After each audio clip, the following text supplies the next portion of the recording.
दोस्तों नमस्कार।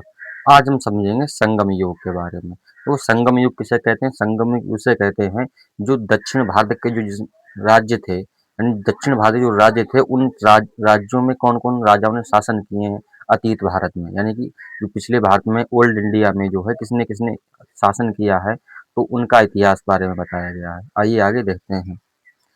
ऐतिहासिक युग के प्रारंभ में दक्षिण भारत का क्रमबद्ध इतिहास हमें जिस साहित्य से ज्ञात होता है, उस साहित्य का नाम है संगम साहित्य। ठीक है, यानी कि जो है दक्षिण भारत का क्रमबद्ध इतिहास जो है हमें पढ़ने को मिलता है, तो उस इतिहास को हम क्या कहते हैं? संगम इतिहास, यानी दक्षिण भारत का पूरा इतिहास जो है बताया गया है। ठीक है, प्राचीन। ठीक है, आइए देखते हैं। संगम शब्द का अर्थ है परिषद या गोष्ठी होता है। संगम का अर्थ क्या होता है? परिषद या गोष्ठी होता है, जिनमें तमिल कवि एक विद्वान एकत्र होते थे। जिनमें जो है तमिल कवि एवं विद्वान एकत्र होते थे। देखो, संगम का क्या अर्थ है? जहाँ पर जो है तमिल कवि मिलते थे और जो है विद्वान आपस में जो है मिलते थे, एकत्र होते थे, तो ऐसे को जो है संगम कहते हैं। आगे देखते हैं।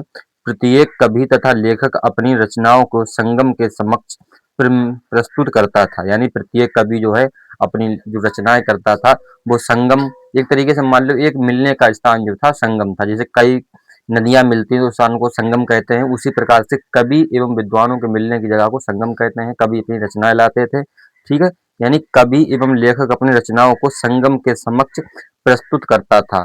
इसकी स्वीकृति प्राप्त हो जाने के बाद ही इसकी रचना का प्रकाशन संभव था। यानी कि आप किसी दक्षिण भारत में अगर आप किसी प्रकार की रचना करना चाहते हैं, कवि जो है किसी भी प्रकार की रचना करना चाहते हैं, तो उसे पहले सबसे पहले जो है संगम में प्रस्तुत किया जाता था कि हम ये जो है रचना रचना चाहते हैं, आपका आदेश है प्रदेश। ठीक है, यानी आपका आदेश है तो ये है कि हम जो है ये रचना कर लें। ठीक है, इसमें ये बात कही गई है। आगे देखते हैं। परंपरा के अनुसार अति प्राचीन समय में पांड्य राजाओं के संरक्षण में कुल 3 संगम आयोजित हुए हैं। यानी कि परंपरा के अनुसार जो है बताए गए हैं, प्राचीन भारत में जो है पांड्य राजाओं के शासन काल में कौन से दक्षिण के राजा का क्या कौन से वंश के थे? पांड्य। पांड्य राजाओं के वंश के शासन काल में जो है 3 संगम आयोजित किए गए हैं। कितने संगम? 3 संगम आयोजित किए गए हैं। इनमें संकलित साहित्य को ही यानी इनमें संकलित साहित्य को ही संगम साहित्य की संज्ञा प्रदान की गई है। इनमें यानी ये जो 3 संगम बने हैं, इनमें जो है जिनकी साहित्यों की जो है इनको संकलित साहित्यों की जो है रचना इन तीनों के संगमों को जो है मिलन को जो है हम संगम साहित्य भी कहते हैं। आगे देखते हैं। संगम साहित्य का संग्रह लगभग 300 ईसा पूर्व से 300 ईस्वी तक है। यानी कि संगम साहित्य में जो बताई गई हैं, यानी कि जो राजाओं का क्रम है, ये कितने साल पुराना है, यानी कि किस किस वर्ष का ये राजाओं के बारे में बात की गई है। तो ये जो बात की गई है 300 ईसा पूर्व से 300 ईस्वी तक। ठीक है, आगे देखते हैं। तमिलों द्वारा विविध सामाजिक पृष्ठभूमि को किया गया, यानी जो तमिलों ने जो है ये संगम साहित्य जो है रचा है। ठीक है, आगे देखते हैं।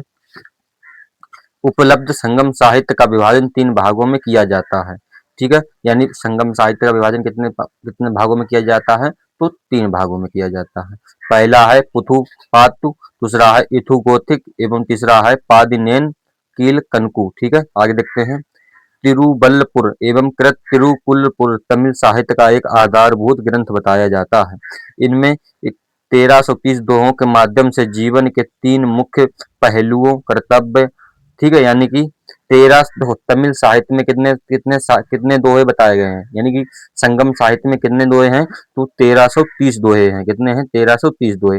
इन्हीं 1330 दोहे में जो है जीवन के जो है 3 मुख्य पहलू या 3 कर्तव्य बताए गए हैं जीवन के। पहला कर्तव्य है अर्टुपाल। अर्टुपाल का मतलब है धन। कर्तव्य, यानी पहला अक्षर कर्तव्य और दूसरा धन। धन को कहते हैं पोरुटपाल। और प्रेम का कहते हैं कामपुथाल का विवेचन किया गया है। यानी कि कर्तव्य, धन और जो है प्रेम, इन 3 का जो है प्रतिपादन किया गया है संगम साहित्य से। यानी जीवन के ये 3 मुख्य लक्ष्य हैं। क्या है लक्ष्य? कर्तव्य, धन और प्रेम। ठीक है, आगे देखते हैं।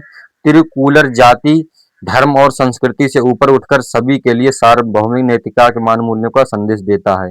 यानी कि जो है तिरकूलर जाति है, तिरकूलर जाति जो है वो जो है जाति धर्म से ऊपर उठकर जो है सभी के लिए सार्वभौमिक नैतिकता और मानव मूल्यों का जो है संदेश देती है। ठीक है, आगे देखते हैं। तरुकुरल को जो है तमिल भूमि की बाइबिल और पांचवा वेद भी कहा जाता है। जो तरुकुल कुरल थे, क्या नाम था उनका, तरुकुरल, जिन्होंने ये वक्तव्य भी दिया था कि जो है हमें सभी को जो है जाति धर्म से ऊपर उठना होगा। तो इनकी जो एक किताब है सॉरी तमिल तरुकुरल की एक किताब है तमिल भूमि, क्या कौन सी किताब है, तरुल तरुल कुरल की जो है सॉरी तरु कुरल, नाम बड़ा खतरनाक है इन लोगों का। ठीक है, तरु कुरल को जो है इन्होंने रचना की थी तमिल भूमि की। ठीक है, और इसे जो है बाइबिल और या पांचवा वेद भी कहा जाता है। यानी इस किताब को जो है, इनकी किताब को तरु तरु कुरल की किताब, मतलब तरु कुरल की किताब कौन सी थी, तमिल भूमि किताब को जो है बाइबिल और पांचवा वेद भी कहा जाता था। ठीक है, आइए देखते हैं। तमिल किंवदंतियों के अनुसार प्राचीन दक्षिण भारत में तीन संगमों का आयोजन किया गया, जिसे जो है मुच्चकम कहा जाता है। ठीक है, तीन संगम थे, प्रमुख संगम, मध्य संगम एवं अंतिम संगम। ठीक है, इतिहासकार तीसरे संगम काल को ही संगम काल मानते हैं। यानी इतिहासकार जो है तीसरे संगम काल को ही संगम काल मानते हैं, पहले दो संगमों को पौराणिक मानते हैं। ठीक है, पौराणिक, ठीक है, पुराना मानते हैं। आगे देखते हैं। कवियों और विद्वानों की परिषद के लिए संगम नाम का प्रयोग सर्वप्रथम 7वीं सदी में शैव संत नयनार, जो शैव संत नयनार संत के थे, वो उनका नाम था कर, करुणा बुक रसु अप्पार ने किया था। यानी कि जो कवि एवं विद्वानों की परिषद के लिए, यानी कवि जहाँ विद्वान मिलते थे वहां पर जो है सबसे पहले जो है संगम नाम का जो है नाम, संगम नाम, जो इस जगह को नाम किसने संगम नाम किया था, तो वो नाम था, जिन्होंने नाम दिया था उनका नाम था तरना बुक रसू, यानी जिसे अपार ऋषि भी कहते हैं। ठीक है, आइए देखते हैं संगम काल के बारे में विवरण देने वाले स्त्रोत, यानी संगम काल के जो है हमें स्त्रोत कहाँ कहाँ से मिलते हैं ये देख लेते हैं। अशोक के अभिलेखों में चोल, पांड एवं चेर के बारे में बताया गया। यानी अशोक के जो अभिलेख थे, ठीक है, जैसे मौर्य साम्राज्य में पहले पढ़ भी चुके हैं, तो अशोक के अभिलेखों से हमें चोल, पांड एवं चेर के बारे में बताया गया है। ठीक है, आगे देखते हैं। मेगस्थनीज, स्ट्रैबो, प्लिनी, टालमी जैसे यूनानी लेखकों ने पश्चिम एवं दक्षिण भारत के बीच वाणिज्यिक व्यापार संपर्कों के बारे में उल्लेख किया है। किसने किया है, मेगस्थनीज ने, पिल्ली ने, टालमी ने और यूनानी लेखकों ने बताया है कि जो है दक्षिण भारत के बीच व्यापार कैसे होता था। तो उससे जो है उस उनके लेखकों के अनुसार भी हमें संगम साहित्य के बारे में या संगम युग के बारे में पता चलता है। ठीक है, आइए आगे देखते हैं। कलिंग कलिंग के खारवेल के हाथी गुफा शिलालेख में तमिल राज्यों का जो है उल्लेख है। कलिंग, देखो कलिंग के खारवेल हाथी गुफा, जो हाथी एक गुफा अभिलेख है, उसमें जो है तमिल राज्यों का भी उल्लेख है। उसके बारे में भी जो संगम युग के बारे में हमें पता चलता है। और ये देखते हैं 8वीं सदी में रिया नांगर अगर पोकपुर भाष्य की भूमिका में तीन संगमों का वर्णन किया है। आगे देखते हैं। इलागो कृत शिल्पा पादिकारम, यानी पायलों का गीत एक उत्कृष्ट रचना है जो तमिल जनता में राष्ट्रीय काव्य के रूप में मनाई जाती है। इसमें 30 सर्ग हैं। इसमें कितने सर्ग हैं, 30 सर्ग हैं, जिन्हें 3 खंडों में लिपिबद्ध किया गया है। यह बौद्ध रुझान वाला महाकाव्य है जिसे कावेरी पट्टन एवं कोवलन, उसकी पत्नी कागड़ी एवं नर्तकी माधवी की प्रेम कहानी है। ठीक है, आगे देखते हैं।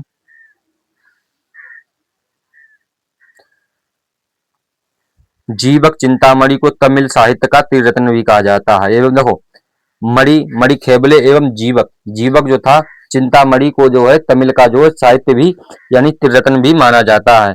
राम कथा के अनेक तलिक जो है तमिल संस्करण है, यानी जो राम कथा है, रामायण है, उसके भी है जो है तमिल संस्करण, कई कई संस्करण पाए गए हैं रामायण के। ठीक है, जिनमें सबसे प्रसिद्ध कंबन की इरामा बतार सॉरी इवारा बतारम है। कौन सी है, इवारा बतारम है। ठीक है, आगे देखते हैं। संगम साहित्य काव्य की दो श्रेणियों में बांटा गया है, अकम और पुरम। यानी संगम साहित्य काव्य की जो संगम साहित्य है उसे दो काव्यों में बांटा गया है।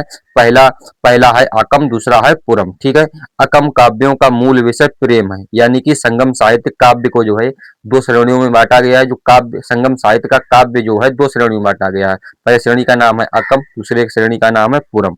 अकम काव्यों का जो है मूल विषय प्रेम प्रसंग है, यानी अकम जो है, अकम काव्य लोगों का जो है मूल विषय कौन सा है? प्रेम प्रसंग, यानी कि प्रेम की जो है व्याख्या करना, ठीक है। और जबकि पुरम पुरम पुरम काव्यों का विषय है जो है युद्ध है, यानी कि जो युद्ध के बारे में गा गा कर सुनाते थे वो किन किन ऋषियों का था? तो वो जो था वो पुरम पुरम जो है साहित्य के बारे में आता है, पुरम साहित्य में आता है, जिसमें युद्धों का वर्णन होता है, जिसमें प्रेम की बात बताई गई हो, तो वहां पर अकम साहित्य चलता है। कौन सा साहित्य चलता है? अकम साहित्य, ठीक है।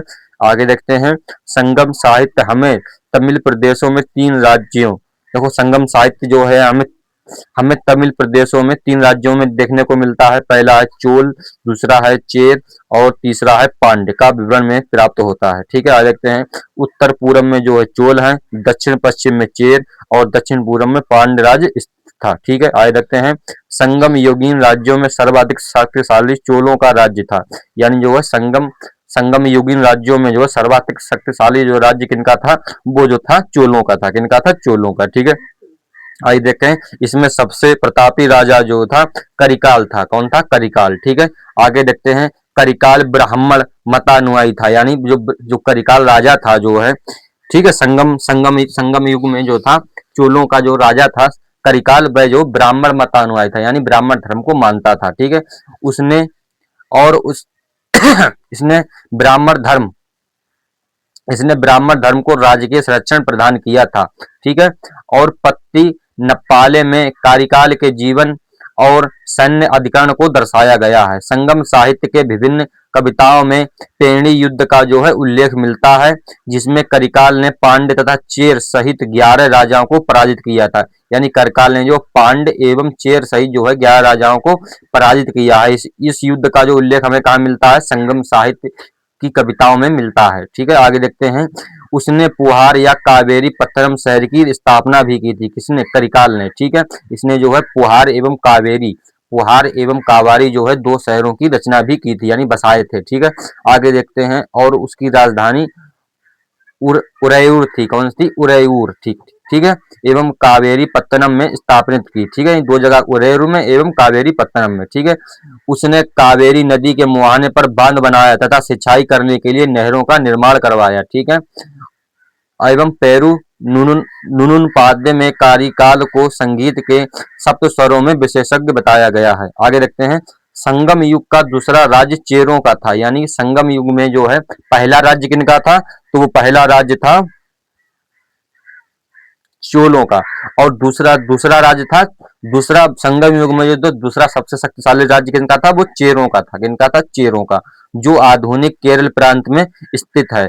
इस राज्य के कुछ प्रमुख राजा जैसे उदयन जीरल, ठीक है, जो लगभग 130 ईस्वी में, ठीक है, एवं नेंदु जीरल आदन 150 ईस्वी में, एवं सेन गुट्टवन जो 180 ईस्वी में पाए गए हैं, ठीक है। आगे देखते हैं, सेनगुट्टन में अधिराज की उपाधि धारण की थी। जो सेनगुट्टन थे उन्होंने अधिराज की उपाधि भी धारण की थी, ठीक है। आगे देखते हैं, इसने पातनी नामक धार्मिक संप्रदाय को जो है समाज में प्रतिष्ठित किया, ठीक है। आगे देखते हैं, संगम युग का तीसरा राज्य, संगम युग का जो है तीसरा राज्य सबसे शक्तिशाली जो राज्य था वो था पांड्य। कौन सा था? पांड्य, ठीक है, जो कावेरी के दक्षिण नदी पर स्थित था। जो कहां पर स्थित था? वो कावेरी नदी के दक्षिण दक्षिण हिस्से में स्थित था। इस वंश के संस्थापक नेडिम चेलियन थे। कौन थे? नेडिम चेलियन थे, या नेडियन, उन्हें नेडियन भी कहते थे। इसकी राजधानी जो कोरकाई थी। कहाँ राजधानी इसकी थी? इसकी राजधानी कोरकाई थी, ठीक है। आगे देखते हैं, और तेनाक्सी 16 शताब्दी थी। पांड्य वंश का राजकीय चिन्ह मछली था, यानी पांड्य वंश का जो है पांड्य वंश का जो राजकीय चिन्ह क्या था? मछली था, ठीक है। हमारे उत्तर प्रदेश की जो है मछली भी राजकीय चिन्ह है, ठीक है। आगे देखते हैं, मांड मरुगन को पूजते हैं। जो मांड जो थे, जो मरुगन को पूजते थे। इसका प्रतीक मुर्गा था, यानी कि जो जिनको पूजते थे उनका प्रतीक क्या था? उनका प्रतीक मुर्गा था। पांड्य राजा ने बीसा बीस वो सॉरी बीसा 20 ईस्वी में पूर्व में जो है अगस्टस सीजर के दरबार में प्रतिनिधि मंडल भेजा था। यानी जो है जो पांडवों के राजा थे, पांड्य राजा ने जो 20वीं ईस्वी में जो है पूर्व में, ठीक है, पूर्व मतलब यूरोप में, ठीक है, ऑगस्टस सीजर के दरबार में जो है प्रतिनिधि मंडल भेजा था, यानी अपना प्रतिनिधि मंडल भी भेजा था उनके दरबार में। पांड्य राजाओं में सबसे शक्तिशाली राजा जो था नेंडुजेलियन था। क्या नाम था? नेंडुजेलियन, जो लगभग 210 ईस्वी में था। ठीक है, आगे देखते हैं। पांडुओं का पहला उल्लेख मेगस्थनीज ने किया है, यानी पांडुओं का जो उल्लेख जो है सबसे पहले किसने किया है? तो वो मेगस्थनीज ने किया है, और उसने इस राज्य को मोतियों के लिए प्रसिद्ध बताया। यानी कि जो पल्लवों का राज्य था, ठीक है, सॉरी, जो पल्लवों का राज्य था वो जो तो किसके लिए जो प्रसिद्ध था? वह मोतियों के लिए प्रसिद्ध था। आगे देखते हैं। 6वीं सदी में मंदेरे की मीनाक्षी मंदिर का निर्माण पांड्य शासक कुलशेखर पांड्य ने करवाया। यानी पांडवों का शासन था जो वह किसके लिए प्रसिद्ध था? मोतियों के लिए प्रसिद्ध था। उन्होंने एक मंदिर भी बनवाया था, कुलशेखर पांड्य। ठीक है, ये मंदिर 6वीं ईसा पूर्व बनवाया था। ये आज भी केरल में है। ठीक है, आइए आगे देखते हैं। पांड्य राज्य की जीवन यानी पांड्य राज्य की जो जीवन रेखा बेगी नदी थी। कौन सी नदी थी? बेगी नदी थी। मेगस्थनीज ने पांड्य शासक को मावर कहा गया है। मेगस्थनीज जो है पांड्य शासकों को क्या क्या है? मावर कहा। क्या कहा है? मावर। ठीक है, पांड्य राज्य में भूमिहार को कराई कहते थे। क्या कहते थे? कराई। और लूटने वाले धन पर लगने वाले कर को जो है इराई कहते थे। यानी कि देखो, जो भूमि कर होता था उसको कहते थे कराई। और ठीक है, और जो कोई धन लूटता था या किसी की धन की चोरी कर ली, उस पर भी टैक्स लगता था। उस टैक्स का नाम था इराई। क्या नाम था? इराई। ठीक है, और सीमा शुल्क को हम, यानी कि कोई आप इनके क्षेत्र में जो है सीमा में आते हैं तो आपको एक क्षेत्र टैक्स भी देना होता था। उस क्षेत्र टैक्स का नाम था पांड्य वंश में, तो पांड्य वंश में उस क्षेत्र का नाम था उलगु। क्या नाम था? उलगु। ठीक है, आगे देखते हैं। नल्ली बवकोठन संगम युग का अंतिम ज्ञात पांड्य शासक था। यानी नल्लिव कोठन का नाम, नल्लिव कोठन संगम युग का जो है अंतिम ज्ञात पांड्य शासक था। यानी सबसे अंतिम जो राजा था पांड्य वंश का, उसका नाम था नल्लिव कोठन। ठीक है, आगे देखते हैं। संगम युग में राज्य को मंडल कहा जाता है। यानी संगम युग में राज्य को जो क्या कहा जाता था? मंडल कहा जाता था। क्या कहा जाता था? मंडल कहा जाता था। राजा का जन्मदिन पेरूनल कहलाता था। यानी जिस दिन राजा का जन्म होता था उस दिन जो है क्या कहलाता था? पर पेरूनल कहलाता था। ठीक है, आगे देखते हैं। संगम युग में मंत्रियों को अम अमा इच्चान या अमाई इच्चार कहते थे। यानी अमाई इच्चान या अमाई अच्चार कहते थे। ठीक है, संगम युग में मंत्रियों का कहते थे अमाई इच्चान या अमाई अच्चार कहते थे। आगे देखते हैं। राजधानी में एक राजभाषा होती थी। यानी राजधानी में क्या होती थी? एक राजभाषा होती थी जिसे नालवे कहा जाता था। जिसे क्या कहा जाता था? नालवे। ठीक है, वह राजा के साथ न्याय का कार्य करता था। राजा देश का प्रधान न्यायाधीश व सभी प्रकारों के मामलों की सुनवाई की अंतिम अदालत होता था। ठीक है, जैसा कि सभी राजाओं में होता था, राजा भी सभी अंतिम न्यायालय होते थे। आगे देखते हैं। राजा के न्यायालय को जो है मनरहम क्या कहते थे? मनरम। क्या कहते थे? मनरहम कहा जाता था। ठीक है, आगे देखते हैं। चोरी या व्यभिचार के अपराध के लिए मृत्यु दंड दिया जाता था पांड्य काल में। यानी कि आपने चोरी की है या कोई व्यभिचार किया है तो आपको जो है मृत्यु दंड दिया जाता था। झूठी गवाही देने पर जीभ काट ली जाती थी। समझे नहीं समझे? यानी कि इतना कठोर शासन जो था पांड्य काल का था। यानी अगर आप झूठी गवाही देते हैं तो आपकी जीभ काट दी जाएगी। समझे नहीं समझे? आगे देखते हैं। भूमि कार नगद तथा अनाज दोनों के रूप में अदा किया करते थे कर। ठीक है, यानी भूमि कार जो थे वो जो कर जो है अनाज के रूप में या पैसों के रूप में भी दिया करते थे। ठीक है, आगे देखते हैं। संभवतः यह उपज का छठा भाग होता था। यानी उपज का जो है छठा भाग राजा लेता था, यानी कर पड़ता था। किंतु कभी भी इसे बढ़ाया जाता था। किंतु कभी कभी जो है इसे बढ़ाया भी दिया जाता था, घटाया भी दे दिया जाता था। ठीक है, देखते हैं। व्यापारियों से सीमा शुल्क व चुंगी वसूल की जाती थी। यानी व्यापारियों से जो है सीमा शुल्क लिया जाता था एवं चुंगी वसूल भी की जाती थी। आगे देखते हैं। सेना के सेनापति को इनाडी की उपाधि दी जाती है। यानी कि सेना का सेनापति होता है, उस सेना के सेनापति को जो है हम क्या कहते हैं? तो सेना इनाडी कहते हैं। ठीक है, सेना के अग्र टुकड़ी को जो है तुसी, यानी अग्र टुकड़ी को क्या कहते हैं? तुसी, एवं पिछले टुकड़े को जो है कुले कहा जाता है। सेना में बेलाल धनी कृषक भर्ती किए जाते हैं। आगे देखते हैं। सेना चंद्रोणी होते हैं, वे अश्व गज रथ एवं पैदल सिपाही सम्मिलित होते हैं। यानी सेना में 4 प्रकार के चतुरंगिणी भी इसे कहते हैं, यहाँ पर अश्व यानी घोड़े, गज मतलब हाथी, रथ और पैदल सिपाही सम्मिलित होते थे। नगाड़ा एवं शंख बजाकर सैनिकों को बुलाया जाता था। किस काल में? पांड्य काल में, ठीक है। और युद्ध भूमि में वीर गति प्राप्त करने वालों को सैनिकों के समान पत्थर की मूर्ति बनाए जाने की प्रथा थी। यानी कि जो है कोई सैनिक शहीद हो जाता था तो उसकी जो है पत्थर की मूर्ति बनवा दी जाती थी। आगे देखते हैं, इस प्रकार की मूर्तियों को जो है हम बीरकल क्या कहते थे, बीरकल कहते क्या कहते थे, बीरकल क्या कहते हैं, दक्षिण भारत में क्या कहते हैं, इसे बीरकल कहते हैं, ठीक है। युद्ध में पराजित राजा का जो है आमरण एवं अनशन या अनुष्ठानिक मृत्यु वरण करने की प्रथा को जो है संगम कवियों ने बट क्रिस्टल कहा है, ठीक है। आगे देखते हैं, राजा अपने आवास की रक्षा के लिए सशस्त्र महिलाओं को तैनात करता था। यानी राजा जो है अपनी अपनी आवास की सुरक्षा के लिए जो महिलाओं को जो है तैनात करता था अपने दरबार के प्रति, ठीक है। आगे देखते हैं, युद्ध में बंदी स्त्रियों को दासी बनाकर उनसे मंदिरों में दीपक जलाने का कार्य करवाया जाता था। यानी कि जो युद्धों में जो है स्त्रियां जब बंदी बना ली जाती थी उनसे जो है मंदिरों में दीपक जलवाया जाता था, ठीक है। आगे देखते हैं,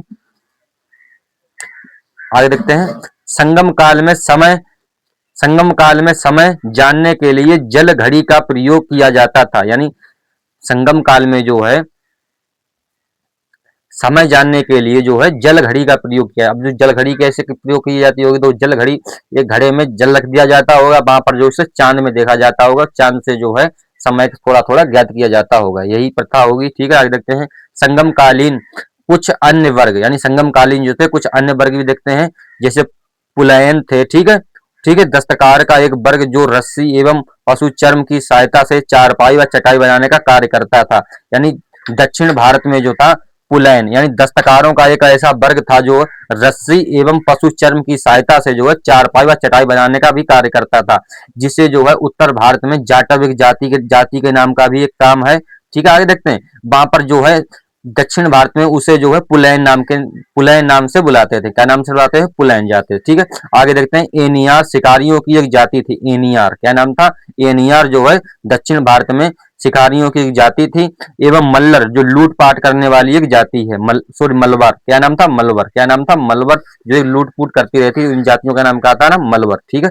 आगे देखते हैं, संगम साहित्य में व्यापारी वर्ग को जो है बेनीगर कहते हैं। क्या कहते हैं? बेनीगर। क्या कहते हैं? बेनीगर। यानी कि संगम साहित्य में जो है व्यापारियों क्या कहते हैं?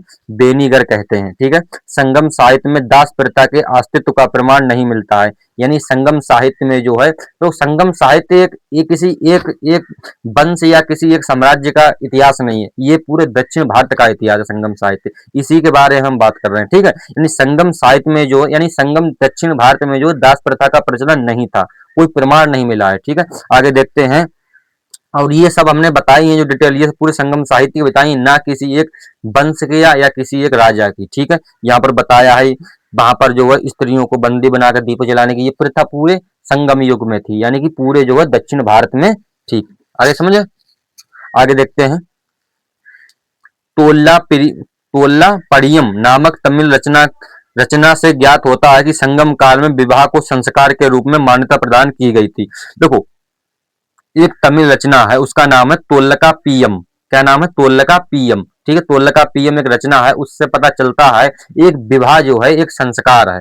विवाह हिंदू धर्म के अनुसार एक विवाह जो है एक संस्कार है, ठीक है। यहाँ पर जो इसकी मान्यता प्रदान की गई है दक्षिण भारत में भी। देखो उत्तर भारत में भी यही मान्यता है कि जो हमारा विवाह होता है हिंदू धर्म के अनुसार उसे एक संस्कार के रूप में बताया गया है, और यही मान्यता जो है दक्षिण में भी स्वीकार की गई है तोल्लका पीयम एक तमिल रचना के अनुसार, ठीक है। आगे देखते हैं, इसमें हिंदू धर्म शास्त्रों में वर्णित विवाह के 8 प्रकार ब्रह्मा, देव, आर्ष और प्रजातत्व, असुर, गंधर्व, राक्षस और पिशाच का उल्लेख मिलता है, ठीक है। आगे देखते हैं, प्रेरणा विवाह की मान्यता दी गई है, जिसमें पंचतीर्ण कहा गया है। एक पक्षीय प्रेरणा को जो है कोंकड़ी या अनुचित प्रेरणा को जो है अनुचित प्रेरणा को परुदीय कहा गया है। आगे देखते हैं, संगम काल में चावल मुख्य खानान होते हैं। संगम काल में जो है सबका मुख्य भोजन क्या होता था? चावल होता था, ठीक है। इसमें दूध में मिलाकर सांबर नामक खानान तैयार किया जाता था। यानी इसे जो है चावल में जो है दूध मिलाकर जो है सांबर बनाया जाता था, ठीक है। यानी दूध में जो है चावल में दूध डालकर जो है सांबर बनाया जाता था, ठीक है। आगे देखते हैं, नर्तक एवं नर्तकियों व गायकों में दल दल घूम घूम कर लोगों का मनोरंजन किया करते थे। यानी नर्तक मतलब नाचने गाने वाले लोग, ठीक है, ये लोग जो थे संगम साहित्य में गलियों गलियों नाचते थे और लोगों का मनोरंजन भी करते थे। संगम साहित्य में इन्हें जो है पढ़ सॉरी पाडर कहते थे या बिल बिडेलियर कहते थे। क्या कहते थे? बिडेलियर कहते थे। आगे देखते हैं, तमिल साहित्य में जो है मच्छेलियर एवं ओबे बियर जैसे काव्यत्रियों की चर्चा हुई है। इसमें से स्पष्ट है कि काल में स्त्रियां सुरक्षित होती थीं।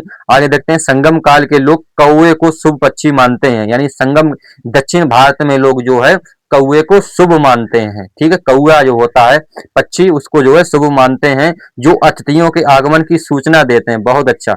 जो देखो, एक कहावत भी है कि कौआ जब ज्यादा काव काव करता है तो लोग कहते हैं कि हमारे यहाँ कोई मेहमान आने वाला है। ठीक है, यह प्रथा का प्रचलन जो सबसे पहले दक्षिण भारत में हुआ था, ना कि उत्तर भारत में। ठीक है, तो ये प्रथा जो है अब उत्तर भारत में भी काफी मनाई जाती है। ठीक है, आगे देखते हैं, फिर से पढ़ते हैं। संगम काल में लोग कौवे को शुभ पक्षी मानते हैं, जो अतिथियों की आगमन की सूचना देता है। ठीक है, कौवे कौवे नाविकों को सही दिशा का भी बोध कराते हैं। यानी कौवे जो है नाविकों को जो है सही दिशा का भी ज्ञान कराते हैं। ठीक है, आगे देखते हैं, इस कारण सागर के मध्य चलने वाले जहाजों के साथ उन्हें ले जाया जाता है। यानी कि जो सागर लोग चलाते हैं उनको भी कौवे लोग पालते हैं। ठीक है, आगे देखते हैं, संगम काल में समाधियों के स्थान पर पत्थर गाड़ने की प्रथा थी। यानी संगम काल मतलब दक्षिण दक्षिण भारत में समाधियों के स्थान पर, यानी कि दक्षिण भारत में समाधि यानी कि कोई मर गया है तो उसकी समाधि बनाई जाती थी। वहीं समाधि के स्थान पर जो है पत्थर गाड़े जाते थे। क्या गाड़े जाते थे? पत्थर गाड़ने की भी प्रथा थी।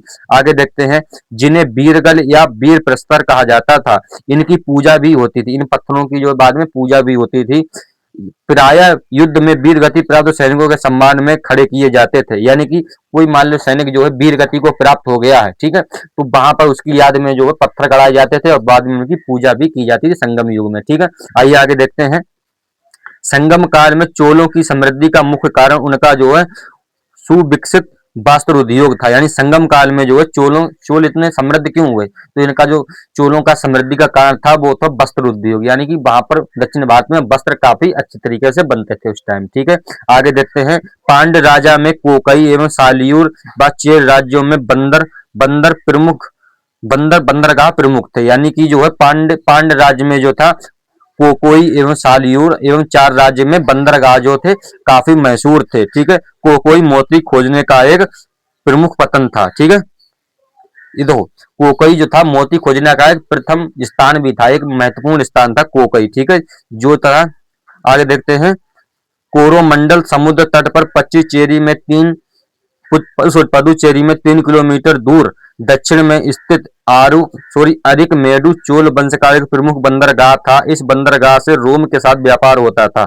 यानी कि एक जो है पच्चुचेरी से 3 किलोमीटर जो था एक बंदरगाह था, उस बंदरगाह का नाम था अरिकमेडु। ये जो है चोल वंश का था। कौन सा वंश का था? चोल वंश का था। इस बंदरगाह से रोम के साथ व्यापार होता था, यानी रोम देश के साथ व्यापार होता था। 1945 में हुई यहाँ की खुदाई से एक विशाल रोमन बस्ती का भी पता चलता है। यानी 1945 में जब खुदाई की गई तो यहाँ पर जो है एक रोमन बस्ती का भी पता चला है। ठीक है, आगे देखते हैं, यहाँ मनकों के निर्माण का कारखाना भी था। मन के समझ रहे हैं? जहाँ पर जो है एक सुराही की टाइप से बनाया जाता है बर्तन, ठीक है, मिट्टी का, उसको ही मनका कहते हैं। ठीक है, यहाँ पर मन के बनाने का कारखाना भी मिला है। ठीक है, पदुचेरी से दूर 1 किलोमीटर है, वहां अर्किमेडु चोल वंश ने बनवाया था। ठीक है, आगे देखते हैं, पेरिपल्स एवं आर्कमेडु को पारकोड कहा जाता है। आगे देखते हैं, संगम काल में ही मिस्र के एक नाविक हिप्पोलस ने मानसूनी हवाओं के सहारे बड़े जहाजों से सीधे समुद्र पार कर सकने की विधि खोजी। यानी संगम काल में ही एक मिस्र के एक नाविक ने, यानी जब संगम काल चल रहा था दक्षिण भारत में, तब वहां पर जो है हिप्पोलस एक नाविक था मिस्र काल का जो था।